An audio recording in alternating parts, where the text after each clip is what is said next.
Assalamualaikum warahmatullahi wabarakatuh. Waalaikumsalam. Selamat siang dan salam sejahtera untuk itu semua. Ya.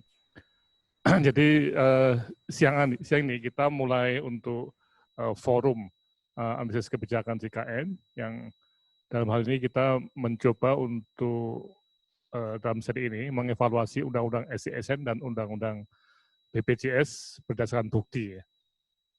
Ya. Jadi ini sebuah seri webinar yang akan berlangsung selama 6 kali ya, 6 minggu, dan itu di hari Kamis jam 13 sampai jam mungkin 15.00 ya, tergantung pada mungkin lebih singkat atau ya mungkin tidak lebih lama ya.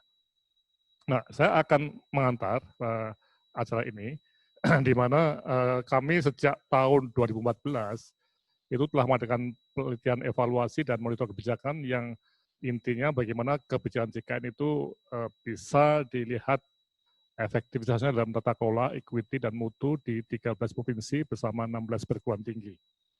Serta menggunakan sistem data yang disebut dashboard sistem kesehatan atau DAS.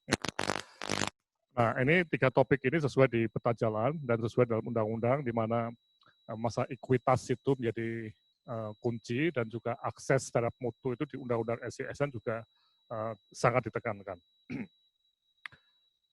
Dan kritisnya yang selalu muncul adalah apakah ada keberlangsungan kebijakan JKN untuk memenuhi tugas yang diamanahkan UUD 45 dan tentunya Undang-Undang SDSN dan Undang-Undang BPJS. Nah, ini satu hal yang menjadi istilahnya itu pertanyaan kritis yang selama 7 tahun ini ya hampir ya. Kita terus mungkin saya bukan mengatakan dihantui ya, tapi apa benar toh situasi ini dengan berbagai macam masalah, terutama ada defisit, kemudian juga belum adanya keseimbangan pelayanan di seluruh Indonesia dan berbagai hal lainnya yang mengenai BPJS. Oke, nah dalam situasi ini kami mencoba untuk membahas hasil penelitian yang berupa beberapa penelitian yang nanti akan dijelaskan oleh Pak Fauzi sebagai pembicara. Tapi kita berharap ada suatu transformasi hasil penelitian ke pengambil keputusan. Nah, di sini memang sangat menarik ketika bicara mengenai undang-undang, tentunya ke pemerintah dan DPR, dua pihak yang sangat powerful dalam mengambil keputusan.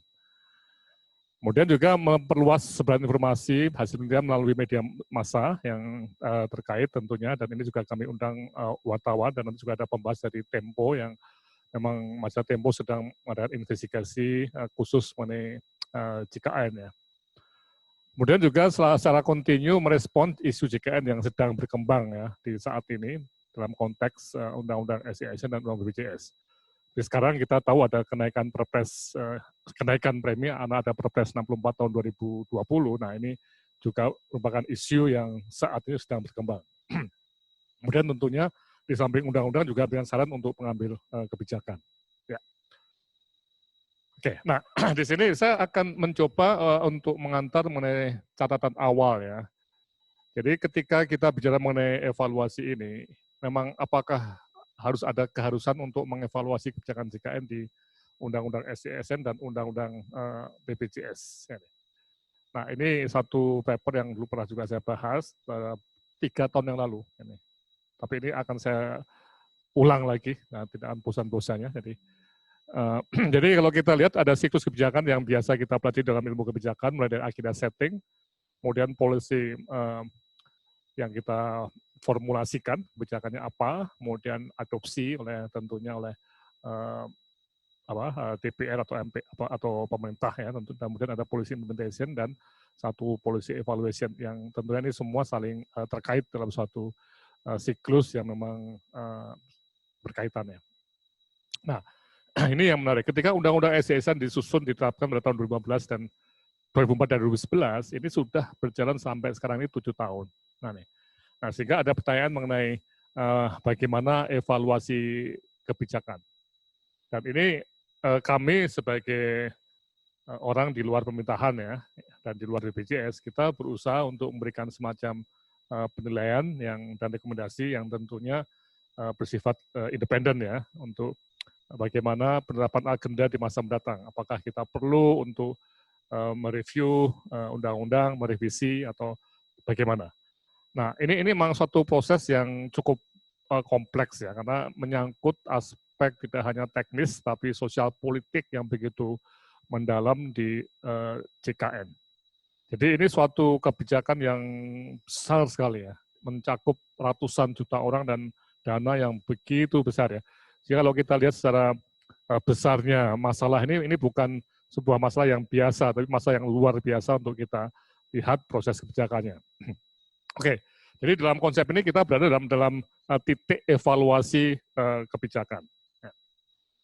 Nah, dasar hukumnya untuk ini, monef undang-undang juga ada di Undang-Undang Republik Indonesia nomor 15 tahun 2019 yang juga merubah atas Undang-Undang nomor 12 tahun 2011, di mana setiap undang-undang itu juga perlu ada pemantauan dan peninjauan ya nih, atas pelaksanaan ya. Jadi mengamati, mencatat, dan menilai atas pelaksanaan undang-undang yang berlaku, sehingga diketahui ketercapaian hasil yang direncanakan, dampak yang ditimbulkan, dan kemanfaatannya bagi negara kesatuan Republik Indonesia.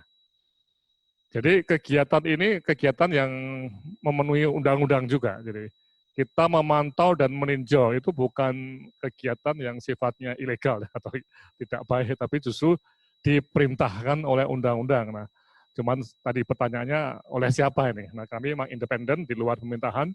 Nah, tentunya apakah akan bisa sampai ke pemerintahan, ini suatu proses yang nanti kita akan coba tempuh ya.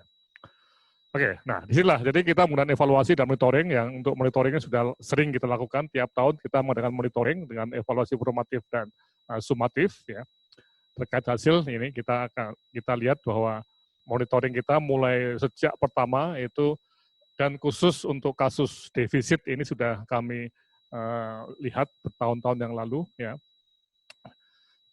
dan kita bisa mencermati sejak awal memang kelompok PBPU ini ya, jadi segmen PBPU itu mempunyai masalah defisit yang luar biasa. Nah, ini yang terus berjalan dan nanti kita akan lihat trennya juga akan meningkat ya. Nah, ini pengamatan di 3 tahun pertama, yang hijau itu segmen yang positif, yang merah oranye itu yang defisit dan yang paling besar adalah PBU. Kemudian yang kedua adalah bukan pekerja dan PBI APBD. Nah, yang hijau itu adalah kelompok yang tidak defisit, termasuk di sini adalah PBI APBN. Jadi masyarakat yang miskin dan tidak mampu itu dibayar pemerintah itu lebih dari cukup. Karena memang masalah akses ini yang jadi cukupnya itu karena mungkin relatif ya akses yang tidak baik pada saat di luar-luar Jawa misalnya itu sehingga tidak terpakai dananya. Tapi hasilnya adalah memang dana PBI itu boleh dikatakan masih ada sisa hijau tadi. Dan nanti Pak Fauzi akan membuat semacam proyeksi kalau PBI APBD dinaikkan nanti bagaimana kelihatannya. Dan jelas logika menyatakan bahwa naik tanpa ada penambahan vaskes ya tentunya sisa akan tambah banyak. Nah, juga bukti-bukti baru di dashboard itu juga akan dibahas. Nanti Pak Fauzi juga akan melihat peta-peta masuk PMK teris jantung yang sangat terklaster di kota-kota besar dan di Jawa, yang canggih-canggih ya. Jadi, memang secara keseluruhan hasil tata kelola, equity, kemudian mutu ini tidak seperti yang, atau mungkin belum ya, seperti yang diharapkan oleh Undang-Undang SDSN dan Undang-Undang BPJS serta Undang-Undang Dasar 195 ya. Jadi kita melihat secara keseluruhan memang masih banyak masalah yang perlu kita cermati, termasuk tadi sebagian dana PBI APBN yang tidak terpakai itu ternyata dipergunakan bukan untuk yang miskin dan tidak mampu, tapi untuk PBPU. Dan juga ketimpangan daerah dalam penggunaan dana BPJS itu juga menjadi masalah besar yang kita perlu untuk atasi. Jadi kesimpulan sementara, hasil ini menunjukkan bahwa ada indikasi Undang-Undang SDSN dan Undang-Undang BPJS perlu direview, dan kalau bisa nanti kalau iya direvisi, dan ini perlu diusulkan ke Balik DPR. Dan saat ini sudah ada lebih dari 250 ya, mungkin 260 RUU revisi, tapi ternyata tidak ada satupun tentang revisi Undang-Undang SDSN dan Undang-Undang BPJS yang kami baca, mungkin kami kelewatan ya, tapi saya coba untuk baca ini tidak. Nah, ini apakah undang-undang ini kelewatan, monitoring dan evaluasinya atau bagaimana? Nah, ini kita akan coba diskusikan. Jadwalnya kami bikin jadwal tiap hari Kamis ya. Dan ini bisa dibaca di web, semua ada di web yang ada di sini. Misalnya minggu depan itu topik mengenai sentralistik dan desentralistik ya. Nah, nih, kemudian topik ketiga perbaikan kelembagaan BPJS Kesehatan, dan itu semua kami juga melihat pada apa masalah di Undang-Undang SDSN dan Undang-Undang BPJS. Kemudian topik minggu kelima, apakah kita melihat fraud itu memang bermasalah atau tidak ya.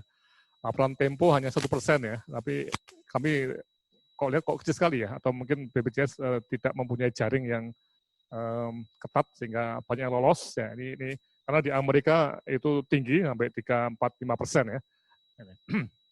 Kemudian juga bagaimana kerangka kerja nasional meningkatkan mutu pelayanan kesehatan dan JKN.